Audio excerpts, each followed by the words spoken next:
and stumbled into my stepbrother Dante Marchetti's room. He'd been set up too. He lost control. All I remember is the pain. After that night, I was carrying his child. That was after the Marchettis learned the truth. 10 years. It took them 10 years to realize that the day they adopted me, the biological daughter they'd been searching for was right there too. 10 years ago, 5-year-old me smiled at Dante. So he chose me, not his own sister. The wrong choice, without question. So he hated me, couldn't stand the child growing inside me. That day, I took his hand and placed it on my belly, thought he'd want to feel it. He yanked it back, like he'd touched something filthy. You know what? You make me sick. You stole my sister's life. Why didn't you die instead? After that, he never looked at me again. One night, they came. They dragged me off the bed, a gun pressed to my temple, a boot stomped down on my belly. Tell Dante Marchetti, this is for what his father did to our family. I couldn't stop the bleeding, just as Dante wished. My baby died, and so did I, before my eyes closed. I looked back on this life. From 5 to 15, I was truly happy. The Marchettis treated me like their own daughter. We were like a normal, happy family, if you didn't think about why the study door was always locked, didn't count the strangers slipping in and out the back door late at night. And Dante, he had always been my knight. We weren't even in the same grade. He still took me to school and picked me up every day. In school, no one dared say a single bad word to me, because Dante Marchetti walked beside me. He had blood on his hands. Everyone said so, but he never made me feel afraid. Once, I had a fever. I woke up in the middle of the night and found him asleep on the floor beside my bed, still clutching a damp towel. I fell for him so easily. Then one day, everything changed. Dante wasn't the Dante I loved anymore. After that night, he hated me even more. Before I died, I wasn't afraid. Not even a little. I even thought it wasn't so bad. Somehow, I opened my eyes again. I was back. To the day they came to the group home. Nola, what are you doing back here? Miss Linda scooped me off the fire escape. Mrs. Linda, I don't want to go. She smoothed my hair down, tucked a strand behind my ear. Silly girl, it's the Marchettis. If they pick you, you'll finally have a real home, sweetheart. Just smile, okay? That's all you have to do. Just one smile. One smile. I thought of Dante's eyes in my past life. Cold, hateful. The moment that black Escalade pulled up, I hid in the storage room. I don't know how long I was in there. At some point, I fell asleep. By the time they found me, the Marchettis had already left. They didn't end up choosing anyone. I didn't know why. Didn't care either.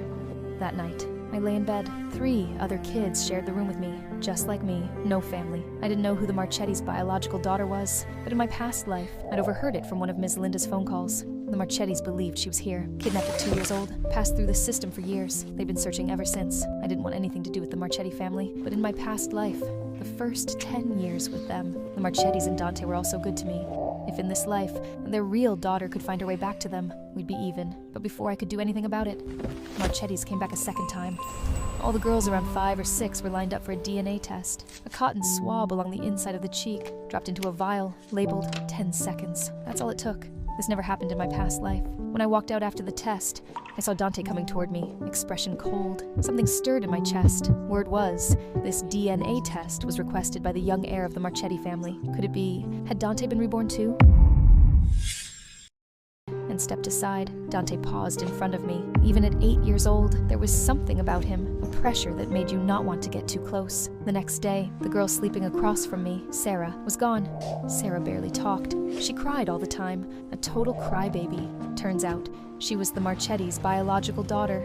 2 days later, the Marchettis came back again. This time, they said they wanted to adopt a girl to keep their daughter company. And this time, I didn't hide. All of us, myself included, lined up in a row, waiting for the Marchettis to come pick. The first one out of the car was the Marchetti's little girl, the crybaby who used to cry over everything, now treated like a princess by everyone around her. Dante carried her the whole way, only set her down when they reached us. Sarah had this scent around her I couldn't quite name. Not perfume, more like a warmth, the Marchetti warmth.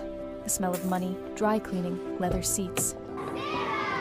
A bunch of kids rushed up to her, eyes bright with excitement. We were all young, but group home kids learn early. You learn to read adults. You learn to read a room. Everyone knew. If you got to leave with Sarah today, you'd get to wear pretty dresses like hers, live in a big house, have your own room. All eyes were on Sarah, but for some reason, she stopped right in front of me. My stomach dropped. Before I even realized what I was doing, I shoved Sarah away. Sarah! Nola!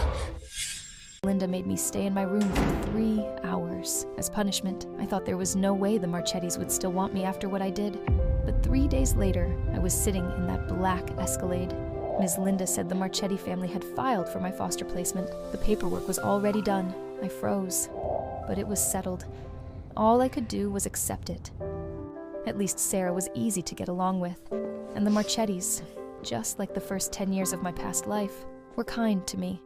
The coldest one in the house was Dante. He barely spoke to me, but sometimes I'd catch him watching me in silence, something complicated in his eyes.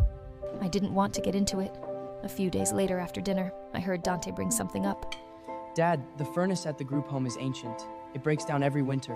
Why don't we get them a new one? I stiffened. The truth was, I'd been thinking about the same thing for days. How to keep the group home from the disaster in my last life. The group home caught fire. An old space heater short-circuited in the middle of the night. Those heaters were all second-hand donations, used for God knows how many years. And those kids were so young, 5, 6 years old. They couldn't smell the smoke, couldn't wake themselves up, couldn't get out. Right. That's on me. They looked after Sarah for years. We owe them. I knew what "O" meant in the Marchetti world. From now on, that group home was under Marchetti protection.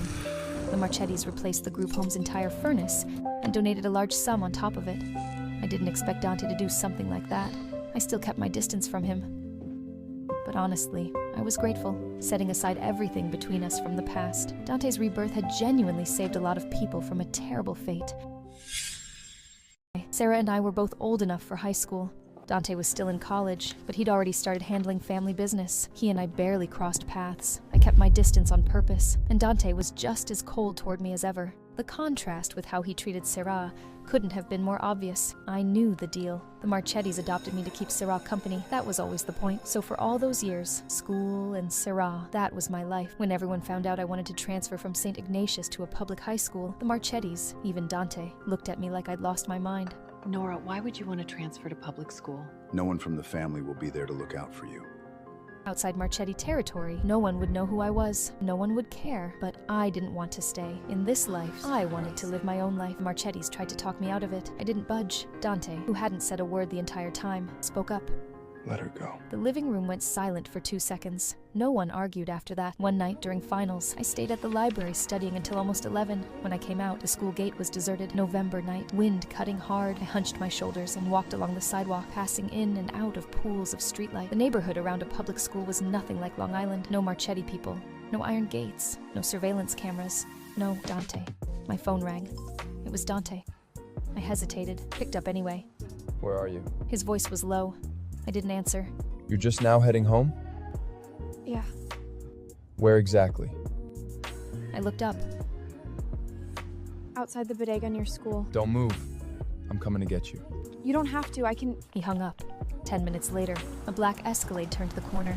He didn't kill the engine, just rolled down the window and looked at me. I got in the passenger seat. The smell of tobacco and woody cologne filled the air. Dante's scent. I was trying to clear my mind. Dante suddenly moved closer to me. I was startled and instinctively flinched backward. He didn't say anything. He just glanced at me, buckled my seatbelt. Silence. Then he suddenly spoke up. You afraid of me? Life. This was when the truth came out. That Sarah had been at the group home all along. I was at St. Ignatius back then. Those family kids knew exactly which side to be on. My locker got pried open. My things tossed in the trash. Some girl threw milk on me. There was even an anonymous account making up stories about me. After that night with Dante, even the Marchettis started looking at me differently.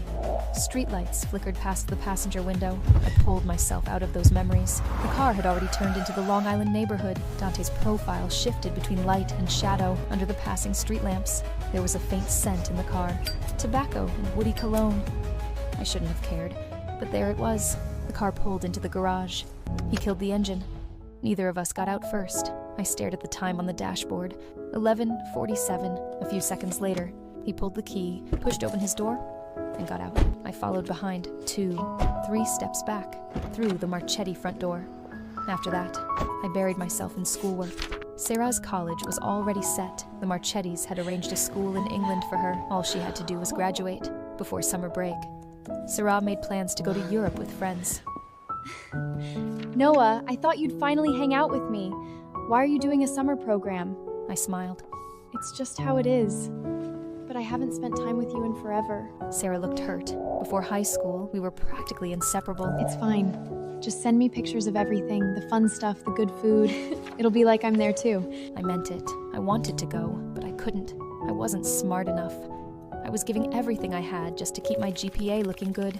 And even then, compared to kids with private tutors, legacy admissions, and resumes packed with extracurriculars, I was still miles behind. If I was going to make it on my own, I wasn't doing enough.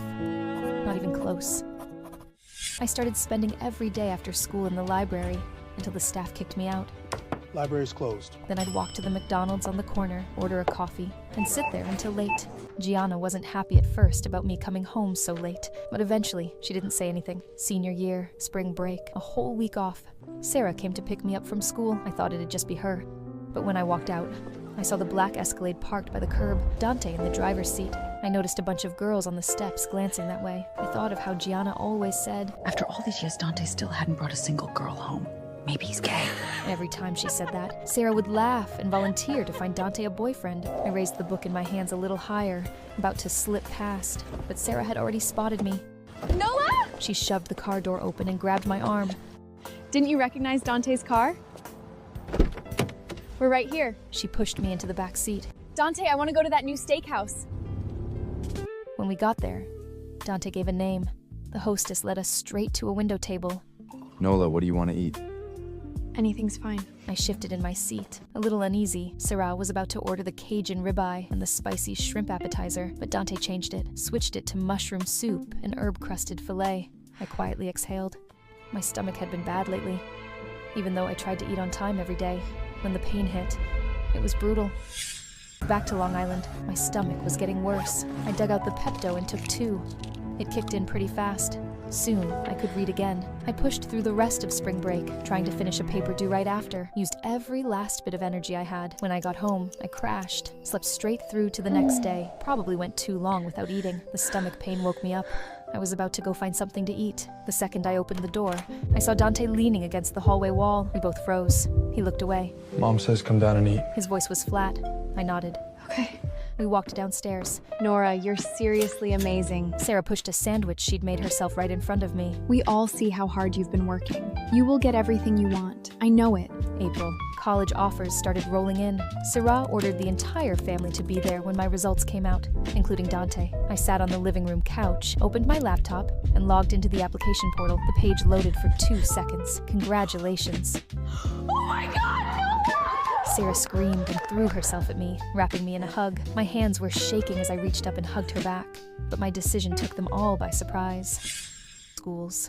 East Coast, West Coast. I chose San Francisco, 5-hour flight from New York. Not that far, but far enough. Far enough that I wouldn't be breathing Marchetti air every single day. If he was in New York, then I'd go west. Gianna wasn't happy about it, almost backed out of the graduation trip we'd already planned. In the end, Sarah talked her mom into it again. Sarah, she's so nice. She didn't always understand me, but she always respected my choices. More than once, I felt grateful to Dante. Grateful that in this life, he'd brought Sarah back to us as soon as he could. April, prom season. The hallways were full of promposals, balloons, spray paint in the parking lot, handmade posters blocking classroom doors. Within 1 week, 3 different guys asked me to be their prom date. One did it at lunch, in front of the entire cafeteria. One slipped a note into my locker. One sent a friend to ask on his behalf. I turned them all down. After that, Sarah and I went to Europe together, a trip that belonged to just the 2 of us. When we got back, I made one more stop, the group home where I grew up. Ms. Linda still remembered me.